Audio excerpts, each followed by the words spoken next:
So I was a senior in college when I was drinking a lot and partying, but to me, it was just kind of the college lifestyle. I was going to the University of Oklahoma and I was in a sorority and everybody was doing it. I got very intoxicated one night and I ended up getting in a situation where I was taken advantage of by one of my friends, one of my guy friends. And the next morning, I was kind of in shock but kind of tossed it to the side as something that, I drank too much, whatever, kind of funny, whatever. I was never on birth control or anything. And a couple months later, I want to say 2 months later, I was like, wow, I haven't had my period in a while. And so I took a pregnancy test and I was pregnant and I was in shock.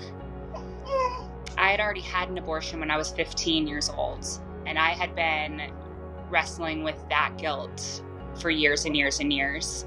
I had a surgical abortion then, and I knew that I didn't want to repeat that mistake. I didn't want to undergo the trauma that I had experienced. I had kind of, grown to regret that decision. And so when I found out I was pregnant, I kind of at first looked at it as a new opportunity, like, oh my gosh, this is a opportunity to begin again, an opportunity to not make the same decision I made last time. However, I wasn't equipped with anything different. I didn't have faith. I didn't have the beliefs I do now about why I'm pro-life. I just wasn't equipped with that courage. And so I told my friends at the time, and they were like, oh, wow, like there's no way that you could even be a mom right now. You can't even quit drinking for a day. I was drinking on a daily basis at this point. And I was like, oh, wow, I guess you're right. So I felt very alone and I didn't have the support that I needed. And so I went to a clinic and they told me that a medication abortion is not the same as a surgical abortion. A medication abortion is basically like a heavy period, maybe, and it's basically nothing. It's not invasive. They used the right language to where I was like, wow, I could do this by myself, not really tell anybody, and I could say I had a miscarriage, and then this problem would go away. And that's exactly what I did. Yeah, I went to a clinic in Oklahoma and they gave me a brown paper bag and they told me, oh yeah, this is nothing. They definitely downplayed it. And it was the summer after I graduated from college at this point. And I never saw an ultrasound, but they did do an ultrasound. They just didn't show me anything. They didn't play a heartbeat or anything like that. I vaguely remember the tech saying, oh, I can't even find a heartbeat. Oh, you're good. But now that I've been pregnant with other children, I know that there definitely was one. And so I went, got those pills, and I said, do I have to come back, for a checkup? And they said, no, just take these and you're all good. I said, okay. So I went back to my apartment, and I was living with other girls at the time. And I went upstairs by myself and I said, I'm going to have a movie day. I don't even remember exactly what I said. And I locked my door, and it was the worst experience of my entire life. I don't think I was lied to. It was not a heavy period. I've had heavy periods.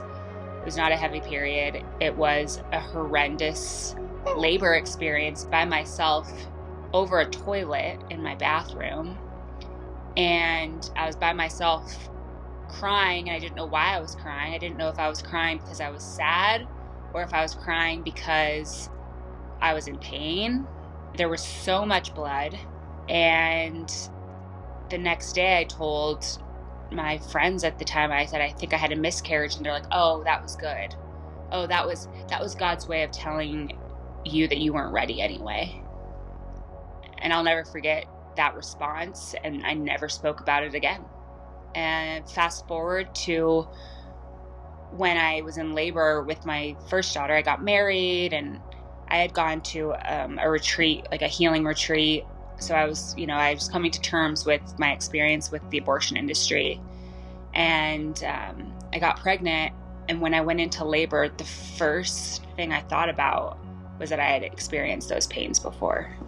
And I feel like it clouded that labor experience for me because I had felt that. And labor pains are not heavy period cramps. They're not. And I was lied to at the time and told that that's what it was like. So every time I've gone into labor with subsequent pregnancies, I have 3 daughters.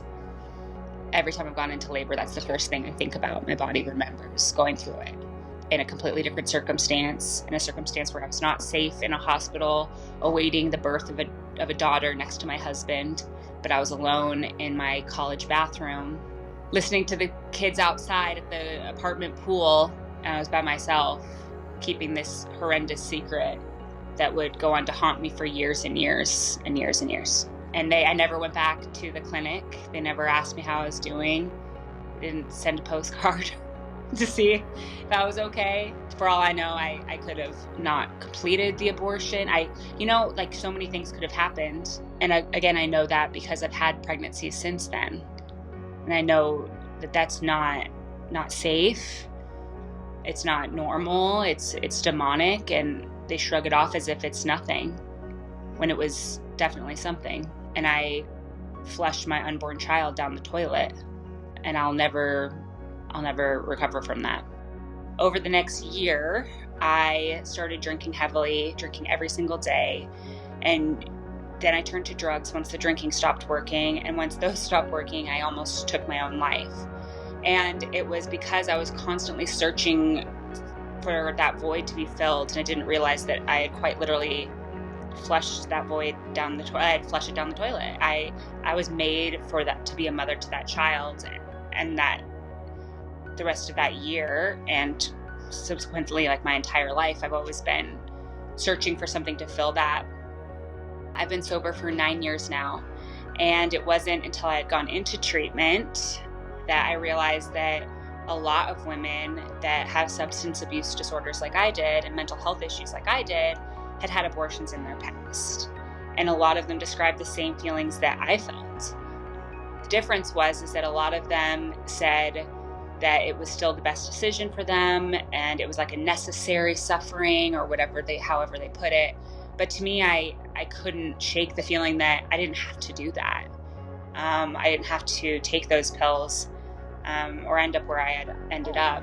And that's kind of what gave me the courage to speak out, because I realized that so many women are suffering and they're blaming their suffering on childhood trauma or other issues. And sure, those may contribute to it, but abortion has something to do with it. I guarantee if you ask someone who's suffering in that capacity where I was,